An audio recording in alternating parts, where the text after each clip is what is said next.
मित्रांनो, आज मी मत्तेकृत शुभवर्तमान अध्याय 3 वचन 13 ते 17 येशूचा बाप्तिस्मा यावर चिंतन करत आहे.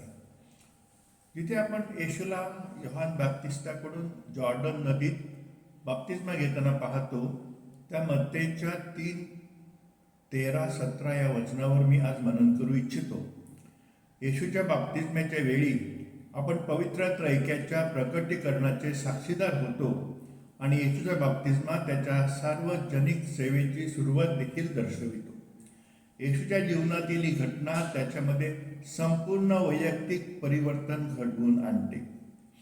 मी मत्ते 3, 13 ते 17 या वचनावरील माझे चिंतन, जिने आरोग्याच्या गंभीर समस्येनंतर आरोग्यविषयक आव्हानांवर मात करून आपल्या जीवनात परिवर्तन घडवले, त्या सारा नावाच्या मॅरेथॉन धावपटूच्या उदाहरणाने सुरू करू इच्छितो.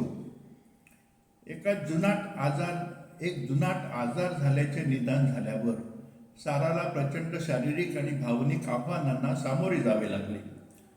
आपल्या परिस्थितीपुढे हार मानण्याऐवजी साराने परत लढण्याचा निर्णय घेतला.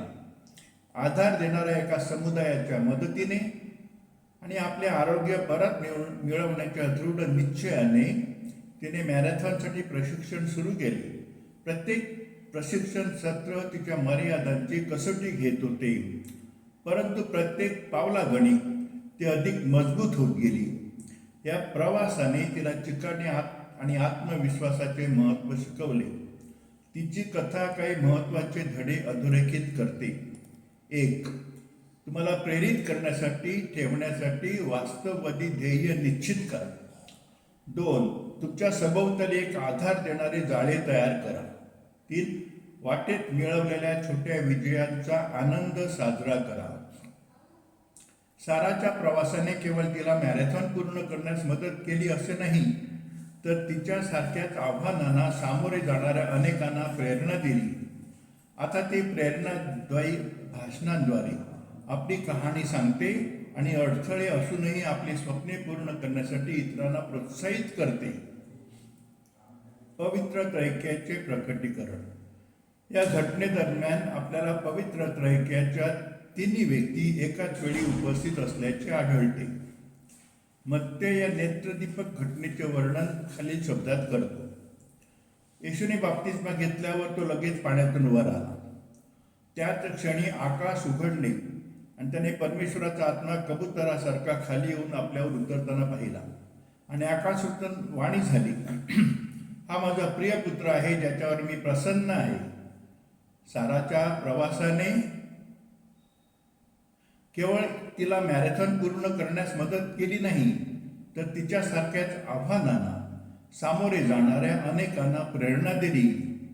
आता ती प्रेरणादायी भाषणांद्वारे आपली कहाणी सांगते आणि अडथळे असूनही आपली स्वप्ने पूर्ण करण्यासाठी इतरांना प्रोत्साहित करते.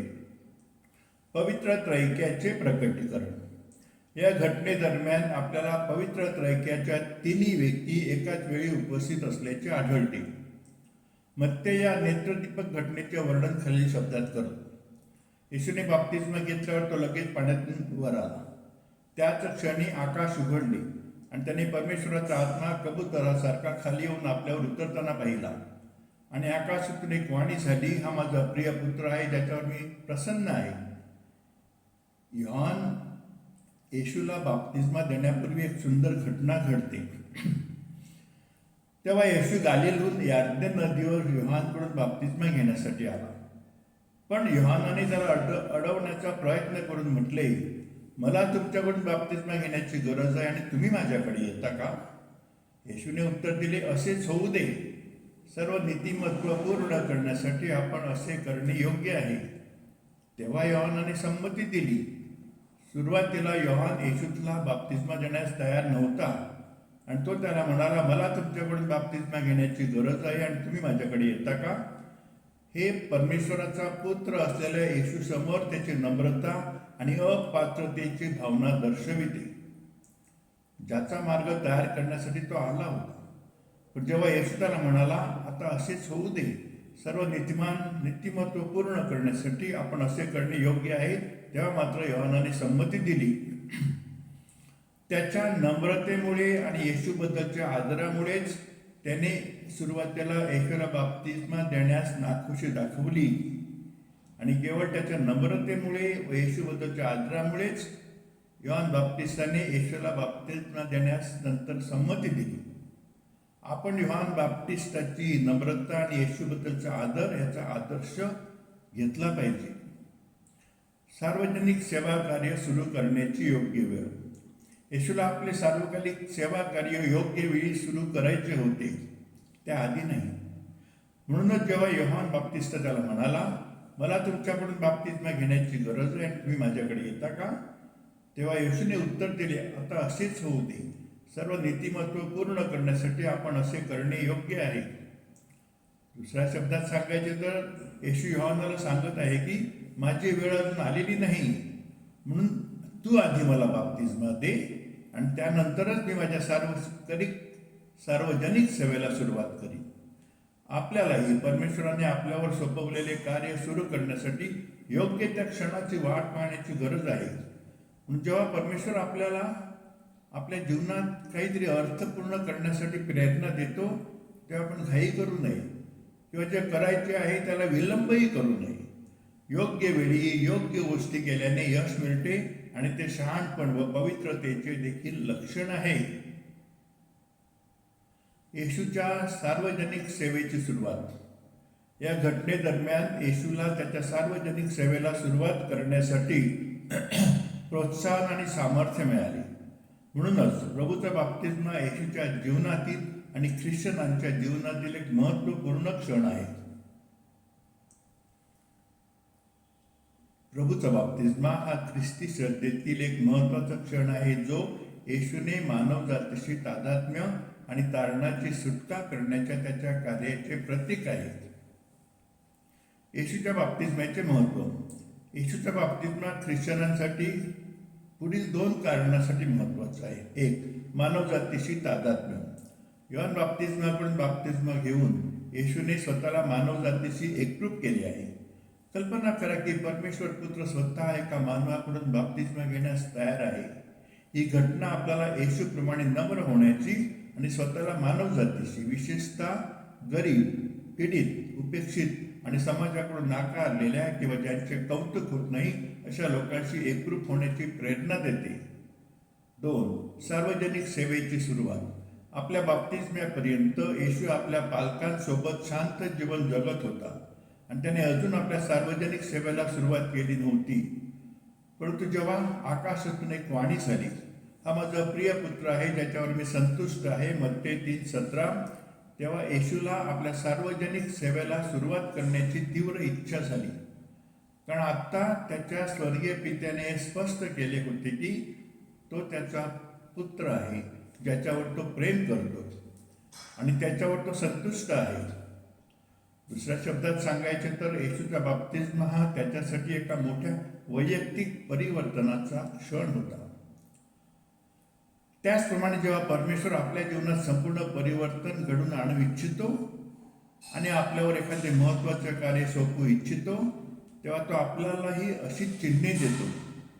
परमेश्वराने आपल्याला पाठवलेले संदेश ग्रहण करण्यासाठी आणि त्यांना सकारात्मक व सर्जनशीलतेने प्रतिसाद देण्यासाठी आपण परमेश्वराची एकरूप असणे आवश्यक आहे.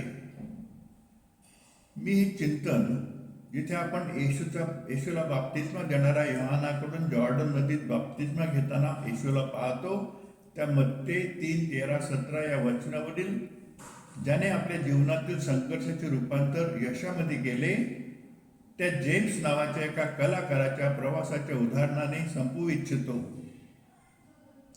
जेम्सने नेहमीचे कलाकार बनण्याचे स्वप्न पाहिले होते, परंतु आत्मशंकेने त्याला अनेक वर्ष मागे सरले होते, मागे खेचले होते. चिंता आणि आत्मविश्वासाच्या अभावाशी संघर्ष केल्यानंतर त्याने अखेरीस एक धाडसी पाऊल उचलण्याचा निर्णय घेतला. त्याने दररोज चित्रकला करण्यास सुरुवात केली आणि आपल्या भावना कॅनव्हासवर उतरवल्या. प्रत्येक कुंचल्याचा फटका त्याच्यासाठी उपचाराचे एक साधन बनले. ज्याने त्याच्या भीतीचे रूपांतर चैतन्यमय कलेत केले, तेव्हा त्याने आपले काम सोशल मीडियावर शेअर केले. तेव्हा त्याला ज्यांना त्याची कथा आणि कला भावली अशा समर्थकांचा एक अनपेक्षित समुदाय सापडला. जेम्सचा हा मार्ग महत्वाचे धडे शिकवतो. 1. असुरक्षिततेला सामर्थ्याचा स्रोत म्हणून स्वीकारा. 2. प्रेरणा कमी झाली तरी सातत्याने निर्मिती करत राहा. आणि 3. तुमच्या आवडी-निवडी सामायिक करणाऱ्या समुदायाशी जोडून घ्या. आज जेम्सची कला दालनांमध्ये प्रदर्शित आहे आणि तो आपल्या व्यासपीठाचा उपयोग इतरांना सर्जनशीलतेद्वारे स्वतःला व्यक्त करण्यासाठी, प्रेरित करण्यासाठी करतो. शंकेपासून यशापर्यंतचे त्याचे हे परिवर्तन हे आपल्या आवडीच्या मार्गावर चालण्याच्या सामर्थ्याचा पुरावा आहे.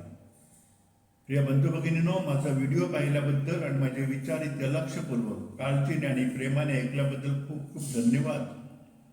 तुमच्याकडून ऐकून मला खूप आनंद होईल. कृपया मला माझ्या व्हॉट्सअप क्रमांक 7030444793 वर यावर लिहा किंवा तुमच्या टिप्पणी आणि सूचना शेअर करण्यासाठी मला कॉल करा. माझ्याकडे माझे व्हॉट्सअप चॅनल आहे ज्यावर तुम्हाला बायबलमधील मजकुरावरील माझे सर्व व्हिडिओ, मानसोध्यात्मिक म्हणजे मानसिक आणि आध्यात्मिक विषयांवरील व्हिडिओ, माझ्या विचारांचे मजकूर आणि व्हिडिओ मिळतील. त्याचप्रमाणे इतरांनी पाठवलेले व्हिडिओ, चिंतनाचे लेख व इतर पोस्ट जे मला आवडले आहेत ते मी तुमच्यासाठी माझ्या चॅनलवर अपलोड करत असतो. त्याद्वारे आपले मानवी व्यक्तित्व संवर्धन म्हणजे ह्युमन पर्सनहूड एनहॅन्समेंट होण्यास मदत होऊ शकेल. त्यामुळे माझ्या व्हॉट्सअप चॅनलला कृपया त्वरित फॉलो करा. माझ्या व्हॉट्सअप चॅनलचे नाव आहे फादर पॅट्रिक एंडोर्ड लाईफ संपन्न जीवन. मी तुम्हाला माझ्या यूट्यूब चॅनलला भेट देण्यासाठी आणि पुरस्कृत करण्यासाठी आमंत्रित करतो. माझ्या यूट्यूब चॅनलचं नाव आहे फादर डॉक्टर पॅट्रिक डिसूजा.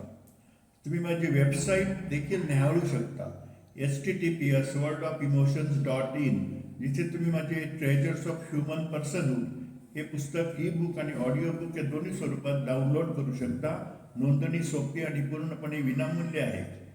तुम्ही माझे व्हिडिओ आणि चिंतन फेसबुकवर पाहू शकता. कृपया माझे विचार, माझे यूट्यूब चॅनल, माझी वेबसाईट आणि माझ्या पुस्तकाविषयीची माहिती, त्याचप्रमाणे माझे व्हॉट्सअप चॅनल तुमच्या मित्रासह आणि संपर्कासह शेअर करा. वैयक्तिक मार्गदर्शनासाठी तुम्ही माझ्याशी संपर्क साधू शकता. जर तुम्ही कॅथलिक असाल आणि कन्फेशन करू इच्छित असाल तर मला तुम्हाला मदत करण्यास आनंद होईल. तर तुमच्यासाठी माझी प्रार्थना. हे स्वर्गीय पिते, हे चिंतन वाचणाऱ्या, हा व्हिडिओ पाहणाऱ्या आणि इतरांसोबत शेअर करणाऱ्या सर्वांना आशीर्वाद दे. विशेषतः जे मला प्रोत्साहन, प्रार्थना आणि उदारतेद्वारे आर्थिक पाठिंबा देतात त्यांना आशीर्वाद दे. त्यांना त्यांच्या कुटुंबियांना पवित्र, निरोगी आणि आनंदी ठेव. तुझ्या इच्छेनुसार त्यांच्या इच्छा, आकांक्षा आणि स्वप्ने पूर्ण कर. आमेन. आभारी.